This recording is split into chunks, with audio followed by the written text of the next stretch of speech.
Hey Deckers, it's time to look at the most played games on Steam Deck for April by hours played. All gameplay you're going to see is captured on the deck. Don't forget to let us know in the comments below what you have been playing and if you can spot the running theme this month. In at number 20 is a new entry of Fallout 3, Game of the Year edition. Diving into the charts, originally released back in 2008, Vault-Tec engineers have worked around the clock for an interactive reproduction of wasteland life for you to enjoy in the comfort of your own vault. Had a couple of crashes while testing this one on the deck after around half an hour, so hopefully this will get ironed out. High graphics preset, you are going to be capped at 60 on the LCD or 90 on the OLED just fine, with only around 11 to 14 watts of usage. Going to get a good 3 hours on this one.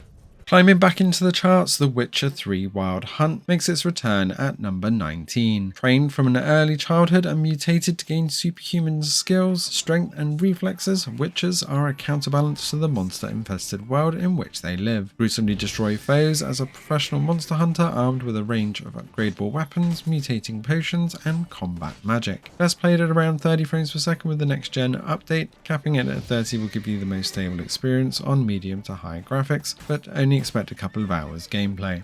Down one spot from last month, number 18 is Hades. As the immortal prince of the underworld, you'll wield the powers and mythic weapons of Olympus to break free from the clutches of the god of death himself. Incredibly addictive and playing a solid 60 on the LCD and 90 on the OLED with a good 4 to 5 hours battery time at that. How many loops will you last before you put it down? Also down one spot this month to number 17 is Vampire Survivors. Only dipped out of the chart very briefly for a month or two, but back with a bang, but definitely staying once again with the latest updates. Playing at a perfectly solid 60 frames per second all round on this one. You're going to be able to play this one for a good 4 to 5 hours as you battle in this time survival game with minimalistic gameplay and roguelike elements. Hell is empty, the devils are here, and there's no place to run or hide. All you can do is survive as long as you can until death inevitably puts you back in your place. Down a couple of spots to 16 is the Elder Scrolls V Skyrim Special Edition. Battle ancient dragons like you've never seen before. As Dragonborn, learn the secrets and harness their power for yourself.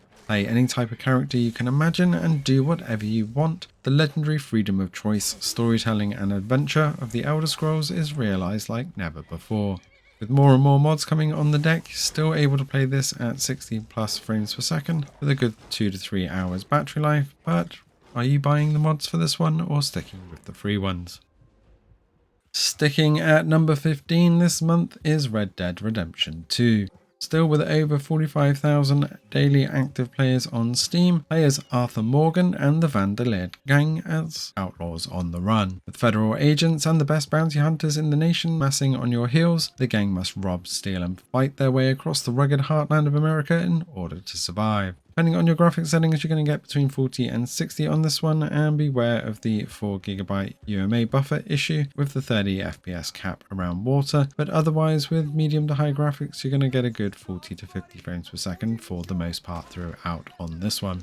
Incredibly simple and addictive, Slay the Spire re-enters the charts at number 14. In this dynamic deck builder, you will have to choose your cards wisely. Discover hundreds of cards to add to your deck with each attempt at climbing the spire. Select cards that work together efficiently and dispatch your foes to reach the top. Easy to play title on the deck with the solid 60 frames per second, and you're going to get a good 5 to 6 hours battery life at the minimum. Dropping a massive 7 places to number 13 is Deep Rock Galactic Survivor. Originally released in February 2024, it's still a very addictive and beautiful game to be playing on deck. Kill bugs, upgrade your gear and delve ever deeper into the lethal caves of Hoxes. Collect and assemble a devastating array of guns, unleash hell upon wave after wave of alien monsters in fast and frantic combat. Runs at a good 60 to 90 frames per second on the OLED, except when the hordes get really heavy it can dip into the 50s and 60s, but still well worth playing on the deck. Down 3 spots to number 12 is Monster Hunter World. As a hunter, you'll take on quests to hunt monsters in a variety of habitats, take down these monsters and receive materials so you can create stronger weapons and armor to hunt down even bigger monsters.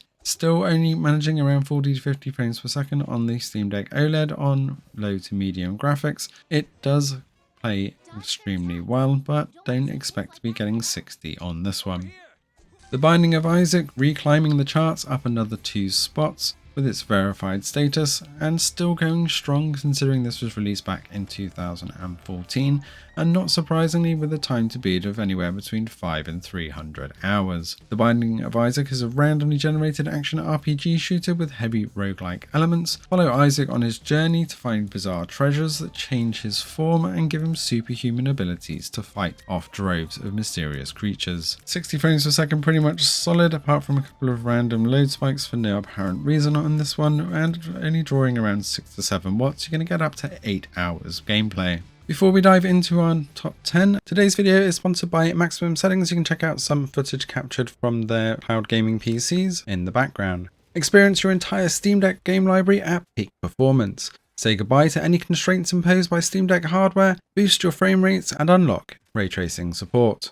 Push all your settings to the max and explore the pinnacle of gaming immersion with Maximum Settings for an unparalleled gaming journey. Running on Linux Mint, you can increase your compatibility across all your gaming titles and even use Steam Big Picture mode. With up to 32GB of system RAM and a whopping 24GB of GPU RAM, you can unleash the most demanding mods without hesitation. Maximum Settings seamlessly extends your Steam Deck, desktop, laptop, Mac, smartphones, Android devices and tablets, transforming them into formidable gaming platforms at the cutting edge of technology. Use the link in the description below if you want to try it out for yourself. Storming into the top 10 with another new entry of Fallout 76. With no surprise making a massive comeback due to the TV series, as it was originally released back in 2020, following a fantastic 68,000 players a day, emerge into post-nuclear America on Reclamation Day 2102. Play solo or join together as you explore, quest, build and triumph against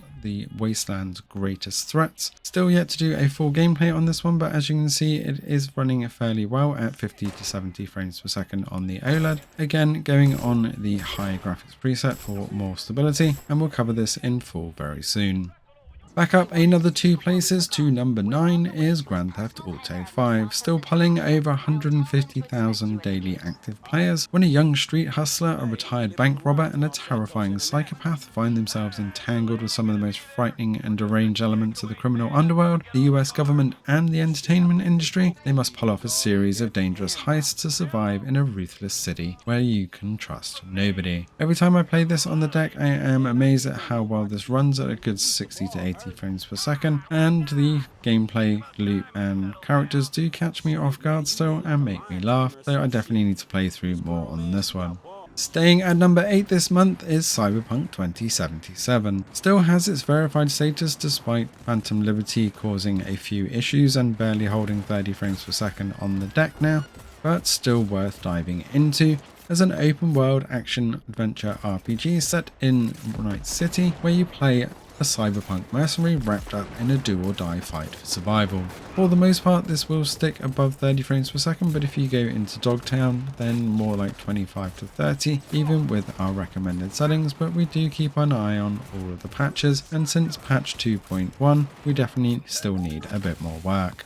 A surprise new entry flying in at number 7 of Fallout New Vegas. Originally released back in 2010 and still sporting overwhelmingly positive reviews with around 45,000 daily active players. As you battle your way across the heat-blasted Mojave Wasteland, the colossal Hoover Dam and the neon-drenched Vegas Strip, you'll be introduced to a colourful cast of characters, power-hungry factions, special weapons and mutated creatures, and a lot more. Running at a decent 60 to 80 frames per second with a high preset. Again, I did get a crash on the OLED deck for some random reason after around half an hour of gameplay, so let us know if you're seeing the similar issues on this, but we'll cover it on the channel in full very soon.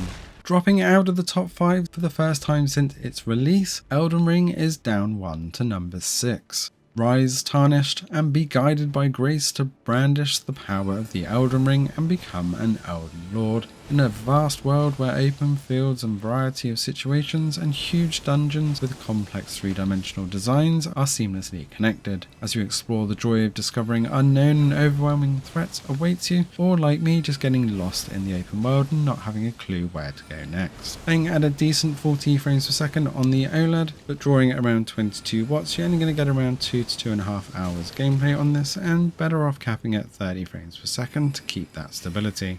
Diving down 2 spots but clinging on to the top 5, the fight for democracy continues with HELLDIVERS 2. Enlist in the HELLDIVERS and join the fight for freedom across a hostile galaxy in a fast, frantic and ferocious third-person shooter. Join the greatest military force the galaxy has ever seen and make this safe and a free place to live. On medium to hard difficulty, we are able to get between 40 and 60 frames per second on medium to low graphics, but there are reports that this gets majorly troublesome in the higher tier difficulties, especially with the automatons, though we do need to retest this since the latest patches.